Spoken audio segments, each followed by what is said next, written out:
My friend, today we're going to be doing Dave Matthews number 41. This video will talk about how to play the A form, which is A minor to a B minor to an E minor to a D major. It will also talk about how to use the D major as a 5 dominant and then go to the G, which is the first chord in the B part, meaning verse, chorus, verse, chorus, chorus, verse, chorus, chorus, chorus, chorus, verse. The idea is we're going to be playing this out and feeling the come and see. I swear by now I'm playing time against my troubles. Oh. All the words, all that stuff you can learn on your own. But as far as the phrasings, what we're looking for in this request was to play, I believe, the Tim Reynolds part, as they were very specific about the Luther College. So for this one, it has a very open, laid-back feel. The tempo is almost the same as the tune is on the LP. So when we play this, the only difference is the solo and then the way we use the dynamics. So what are the dynamics? Well, gee golly whiz. We can play this D major, which incorporates an F sharp, and it has an A, open D, and an open A. However, these are all legato notes when holding them down. If we were to bar up the 2nd fret and play the ring on the D string at the 4th fret and then the A string at the 5th with the pinky, we would get D major, into which we could let up tension and get a rhythm, which is exactly what I'm doing. Here on the D, I add the D, play both notes here at the 5th to get a D sus, and then back to a D. That sets me up quite nicely for the A minor. We could do a walking bass note, and then form the chord that lays down, pointy finger here or the whole thing. And then just these 3 notes with the ring finger and then pinky on the A string at the 5th fret again. These are just idea options for your inversions. Again, moving the 1, 3, 5 around, so you still have 1, 3, 5, but then you have a different chord that is based off of the root position. When we play these 3 notes, that's what Tim Reynolds uses primarily to solo. He uses the idea of playing arpeggiated structures, which are nothing more than the notes inside the key. If you add another note to the chord, let's say you're playing like a, an A minor, playing an A minor 7, if you were to add the G note to this A minor, you would then have the 3 notes of A, C, and then you would have E, but you could also add G. Now these 3 notes are an arpeggiated structure in a minor 7.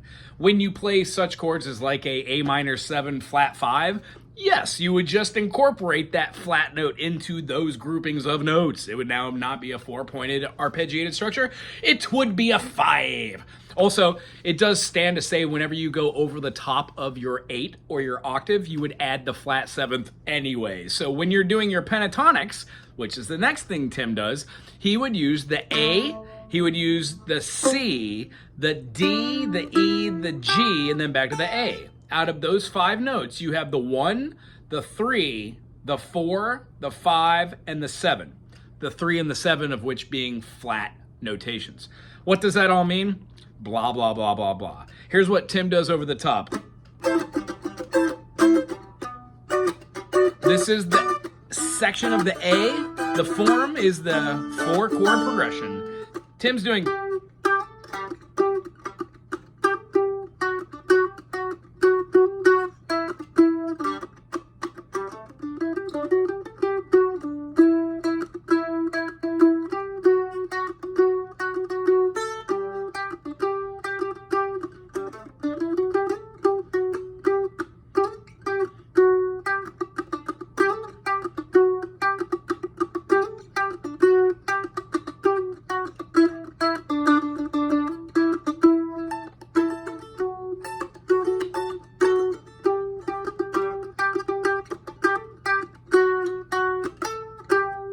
That is the A section where Tim quite essentially is just doodling on the lowest notes, doing octave notes. Now, all the stuff that you would hear on the Luther College LP is stuff of Tim on the guitar. However, it is easily translatable to the mandolin.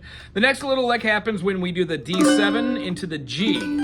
So the takeaway from this whole video, besides just the form, how to actually talk about A form and B form, this kind of binary movement between these notes, is to know how to get from the D major to the D7 into the G. I will go in this way. Oh, I would not take any more. What sort of man goes by? I will bring water. Why won't you ever be glad? What I'm doing is I'm playing the G and then moving to just these two dyads, keeping the open D or the open G because it's in the key of G major.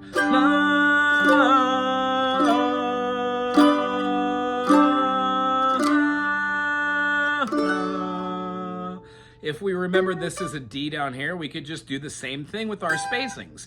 This is what a major third looks like. This is what a minor third looks like. So major third, minor third, minor third, minor third, major third, major third.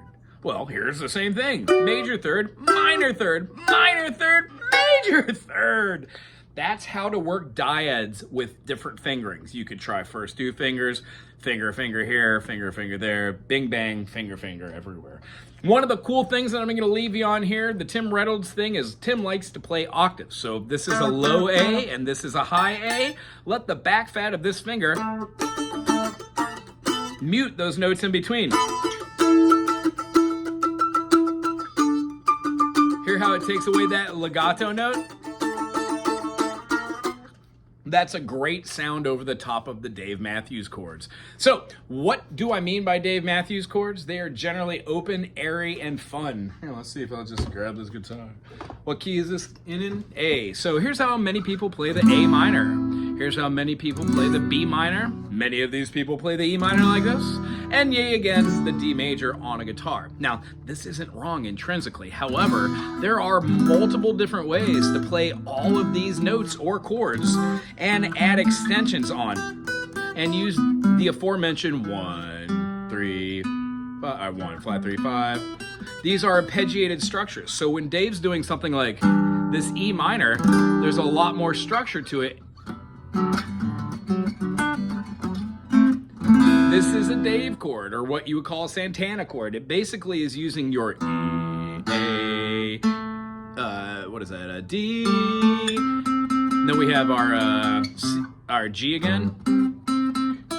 Here we have a D, up top A.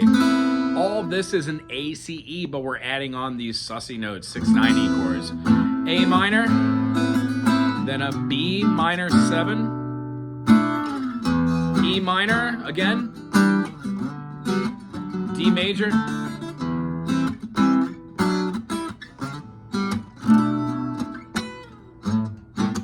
you can even walk your bass on a guitar.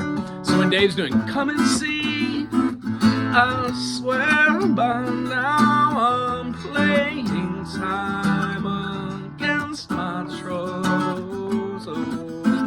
It's very light and open and airy. So being able to play the mandolin part over there, the Tim Reynolds part, would have that dun, dun, dun.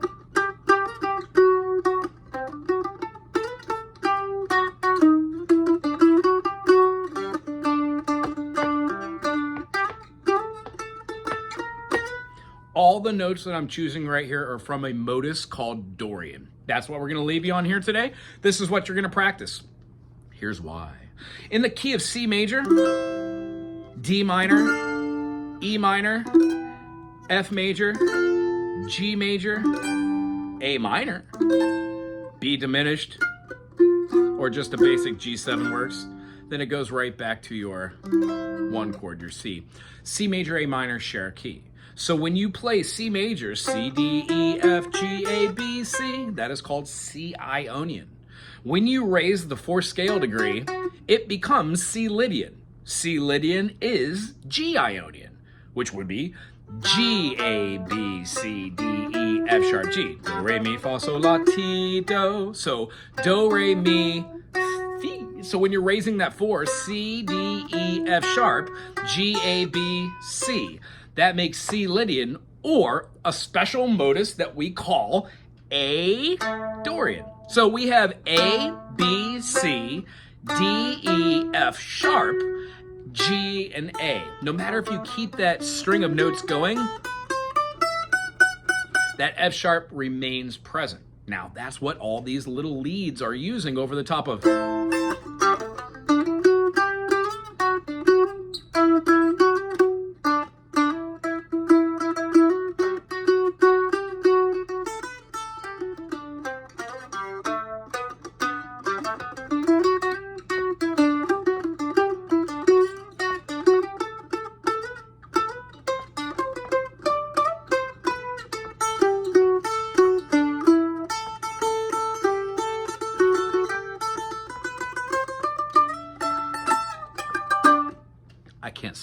I can't stop playing when I start playing. Anywho, that's for you to do. So make yourself a backing track, put an A minor, a B minor, an E minor, and a D major. Play over that 100 million times and have fun with A, B, C, D, E, F sharp, G, and A.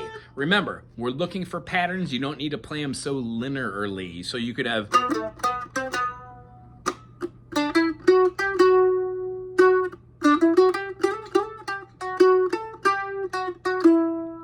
Really depends on where your fingers are, but I could tell you, if you play lead with your first finger and you try to play lead with your 3 and 4 finger for just a week, you will be amazed at how these little exercises that I show on the channel called spider exercises will help you to get from one quadrant of the fretboard to another, and then repeat the process up top.